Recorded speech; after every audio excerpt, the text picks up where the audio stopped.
یہ تو واقعہ اس میں تو ہو گئی، ایک ہلاکت ہو گئی، ایک بندہ اپنی جان سے چلا گیا تو پھر میڈیا نے اس کے اوپر ریئیکٹ کر دیا، ورنہ اسی ہفتے 3 واقعات ہیں۔ ان میں ایک واقعہ جو ہے وہ 4 سدہ میں ہوا ہے، اس کے بعد یہ واقعہ ہوا ہے، اور ایک اور واقعہ بھی اے پی میں ہوا ہے۔ سو بنیادی طور کے اوپر تو ہمارا مسئلہ آپ بھی جانتے ہیں، بہت گفتگو بھی ہو چکی ہے، اور مسئلہ اس سے کئی گمبھیر ہے۔ یہ جو لوگ پکڑے گئے ہیں وہاں پہ، وہ تو مطلب پکڑے گئے ہیں، ان کی کیا کوئی حیثیت اوقات نہیں ہے، لیکن اصل جو مسئلہ تو یہ ہے کہ جو لوگ یہ پروپیگیٹ کر رہے ہیں ہیٹرڈ، جو لوگ سوسائٹی کو اتنا زیادہ زہر آلود کر رہے ہیں، ان کے خلاف کارروائی کیا ہے اور کیسے ہم اس کی طرف آگے بڑھتے ہیں، دیٹ از the question۔ ان لوگوں کا کوئی چودھری صاحب اتنا کیا ہے؟ You the government, sir you the government, تو ہم آپ سے پوچھنا چاہتے ہیں کہ آپ سے بہتر سر کوئی ان عناصر کو نہیں جانتا جو کہ کبھی مشعل خان کا واقعہ ہو یا اس طرح کے واقعات ہوں، یہ پوری نیشنل کانفیڈنس کو شیک کر دیتا ہے۔ انٹرنیشنلی جس طرح کی باتیں پاکستان کے بارے میں ہوتی ہیں، یہ ہمارے ریاست کے مسائل ہیں، ڈومیسٹکلی تو جتنا بھی ہم سینہ کو بھی ماتم کریں وہ کم ہے۔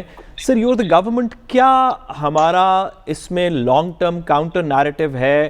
ہم نے دہشت گردی کے خلاف ایک کاؤنٹر نیریٹو بنایا، 20 سال اس پہ جنگ لڑی، پھر جا کے کہیں قابو میں آیا۔ اس ایکسٹریمزم کے بارے میں ہمارا کیا سٹیٹ نیریٹو ہوگا، کیا پلان ہے ہمارا سر؟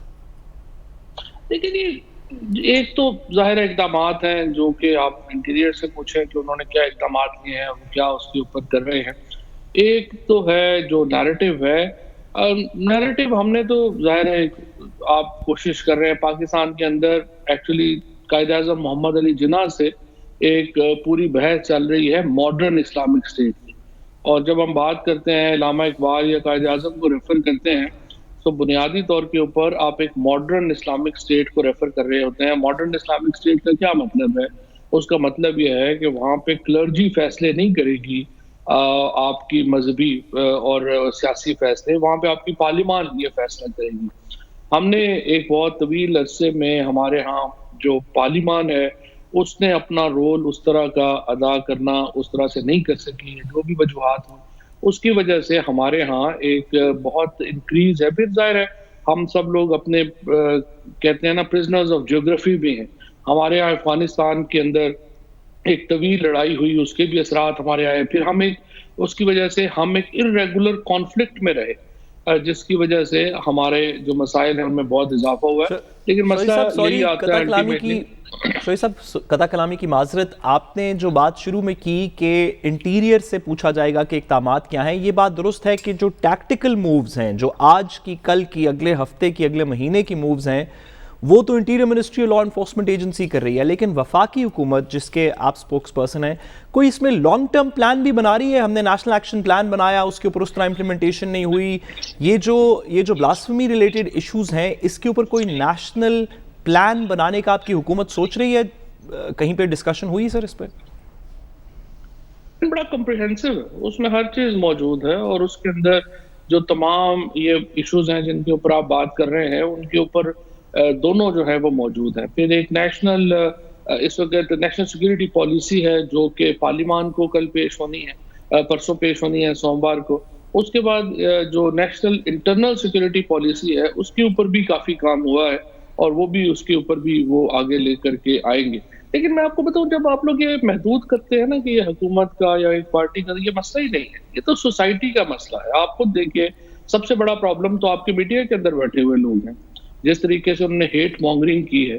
آپ کے اپنے ایلیمنٹس ہیں، آپ کے اندر جو میڈیا کے اندر ایک بہت بڑا ایلیمنٹ ہے جو اس طبقے کو سپورٹ کرتا ہے، جو ایکسٹریمزم کو سپورٹ کرتا ہے، اور فرینکلی آپ ان کے خلاف کوئی اقدامات آپ نہیں لے سکتے، اور جب اقدامات اگر آپ لیں گے تو آپ سارے اکٹھے ہو جائیں گے، کہیں گے فریڈم آف ایکسپریشن خراب ہو گیا۔ ہر جگہ پہ ایسے لوگ موجود ہیں، میڈیا میں بھی ایسے لوگ موجود ہیں، لیکن بطور صحافی، اور آپ بھی صحافی رہے ہیں، میرا خیال ہے کہ ہمیں ہر کسی کو ہر بات قرینے قاعدے سے کہنے کی اجازت دینی چاہیے۔ یہ جس ماحول کا ہم ذکر کر رہے ہیں، دراصل یہی پرابلم یہ ہے کہ ہر شخص ہر بات نہیں کہہ پا رہا۔ لیکن اب ہمیں یہاں سے یہ بتائیے کہ آپ حکومت میں ہیں اور آپ نے ان سائڈ آؤٹ ساری چیزوں کو دیکھ رکھا ہے، یہ بتائیے ہم امید بھی باندھیں کہ ہماری سوسائٹی ایک وقت میں ریفارم ہوگی اور اس کے اندر ایسے لوگ کم ہوں گے جو کسی چھوٹی سی بات پر کسی کو نکالتے ہیں، سڑک پہ لاتے ہیں، اس کو سٹون ٹو ڈیتھ کرتے ہیں، پھر اسے آگ لگا دیتے ہیں؟ کیا ہم اس قابل ہیں کہ ان لوگوں کو روک سکیں یا ان کے سلسلہ پیدائش کو روک سکیں؟ پہلی بات تو یہ ہے کہ یہ پاکستان میں ہر ایک کو ہر بات کہنے کی آزادی ہے. یہ بات تو میں بالکل بھی آپ کی نہیں مانتا کہ پاکستان میں کوئی قدغنے ہیں، ہر شخص ہر بات جو ہے وہ نہیں کہہ سکتا. پاکستان میں تو جو یہ آزادی ہے وہ فرسٹ ورڈ سے بھی زیادہ ہے، کیونکہ فرسٹ ورڈ میں تو اگر آپ کوئی بات اور اس طرح کی کریں گے تو آپ کو ڈیفیمیشن کا نوٹس آ جائے گا. پھر اگر آپ ہیٹ سپیچ کریں گے تو اس کے تو بہت ہی سیریس کانسیکوینسز ہیں، آپ باقی ساری عمر جیل میں گزاریں گے. پاکستان میں تو اس طرح کا کوئی قانون ہے ہی نہیں ہے، اور نہ قانون اگر ہے بھی تو اس کے اوپر عمل درآمد نہ ہونے کے برابر ہے. جو ریاست کا مسئلہ ہے وہ پوائنٹ آف ویو ہونا نہیں. ریاست کا مسئلہ یہ ہوتا ہے کہ پوائنٹ آف ویو تو کوئی بھی کچھ رکھ سکتا ہے. بس آپ رکھ سکتے ہیں کہ فرانس سے ہمارے تعلقات نہیں ہونے چاہیے، یہ پوائنٹ آف ویو ہے، اس کو رکھنے میں کوئی پرابلم نہیں. پرابلم یہ ہے آپ بندوق لے کے نہیں آ سکتے کہ جناب اگر آپ میری بات نہیں مانیں گے تو میں آپ کو گولی مار دوں گا. ریاست کی عملداری جو ہے وہ یہاں سے شروع ہوتی ہے. جو ریاست کو جو اپنی رٹ انفورس کرنی ہے پاکستان کے اندر، اور کوئی بھی ملک اس کے بغیر نہیں چل سکتا، کہ جہاں پہ یہ طے ہو کہ ایک آپ اوپینین رکھ سکتے ہیں لیکن آپ اوپینین انفورس کرنے کا اختیار آپ کے پاس نہیں ہے. وہ ایک طریقہ کار ہے جو آئین میں دیا گیا ہے اور وہ آئین کے مطابق آپ آگے لے کے چل سکتے ہیں. فواد چودھری صاحب، آپ نے یہ جو جہاں سے بات شروع ہوئی ٹکنگ ٹائم بامز والی، یہ بھی آپ نے بات اسی تناظر میں کی تھی. ابھی آپ نے فرانس والا ریفرنس بھی دیا جو کہ دھرنا آپ سے کچھ عرصہ پہلے ہوا، پھر اس کو ایک طریقے سے ڈیفیوز کیا گیا، اور وہ پہلی دفعہ نہیں تھا، اس سے پہلے بھی 2-3 دفعہ یہ بات ہو چکی ہے. تو پہلے تو سر آپ اپوزیشن میں تھے یا گورنمنٹ میں نہیں تھے، پارلیمان سے باہر تھے، تو آپ تنقید بھی کر رہے تھے، کلیئرٹی کے ساتھ بات بھی ہو رہی تھی. اب آپ کی اپنی گورنمنٹ کے اندر رہتے ہوئے ایک اس طرح کا جس کو ڈیفیوزل آف دی ٹائم بام آپ کہتے ہیں وہ تو نہیں ہوا، لیکن اس کو بس شرگڈ انڈر دا کارپٹ کر دیا گیا. تو سر یہ اب اگر تمام پولیٹیکل پارٹیز، خواہ پیپلز پارٹی ہو، اس کے زمانے میں بھی ہم نے دیکھا، نون لیگ کے زمانے میں بھی دیکھا، آپ کے زمانے میں بھی دیکھ لیا، اگر کوئی پولیٹیکل پارٹی بھی اس کو کیٹر نہیں کرے گی یا کاؤنٹر نہیں کرے گی تو عوام سر پھر کیا کریں؟ کس کی طرف دیکھیں؟ کیا ہونا چاہیے؟ تو یہ کہ یہ کوئی سیاسی جماعت کا تو مسئلہ ہی نہیں ہے. جب آپ اس کو ایک سیاسی جماعت کا یا 2 سیاسی جماعتوں کا حکومت اور اپوزیشن میں ڈیوائیڈ کرتے ہیں تو بنیادی طور کے اوپر آپ ایک فنڈامنٹل غلطی اپنے تجزیے میں کر رہے ہوتے ہیں. کیونکہ دیکھیں یہ معاملہ جو ہے یہ سوسائٹی کا ہے. مثلا یہ تو ایک معاملہ ہے نا، آپ دیکھیں ایک بڑا ہی بیسک لا ہے، آپ کم عمر کی بچیوں کی شادی نہیں کر سکتے. یہ قانون 1926 میں قائد اعظم محمد علی جناح نے ہندوستان کی اسمبلی میں پیش کیا.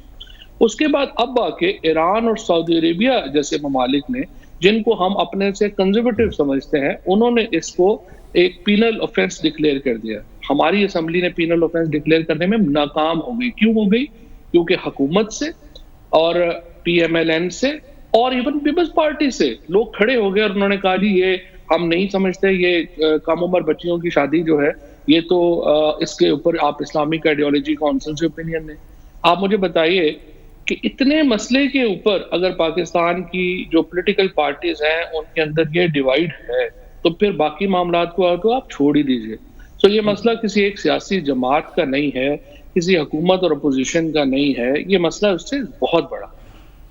اچھا فواد چودھری صاحب، مجھے یہ اعتراف کرنے دیں کہ میں اس موضوع پہ بات کرتے ہوئے بھی ڈر رہا ہوں، سعد رسول بھی ڈر رہے ہیں، ام رباب بھی ڈر رہی ہیں، اور آپ بھی محتاط ہیں. ہمیں پتہ ہے کہ پاکستان میں اگر ہم نے اس موضوع پہ صاف صاف باتیں کی تو ہمارا انجام کچھ اچھا نہیں ہوگا. لیکن ہم اب ایسا کیا کریں؟ آپ چھوڑ دیں، آپ پی ٹی آئی کے نہیں ہیں، آپ ایک مؤثر آدمی ہیں ہمارے ملک کے. کیا کریں ہم سب مل کے؟ کیسے آپس میں سینہ کو بھی کریں، ایک دوسرے کے گلے لگ کے روئیں، یا کہیں بیٹھ کے سوچیں؟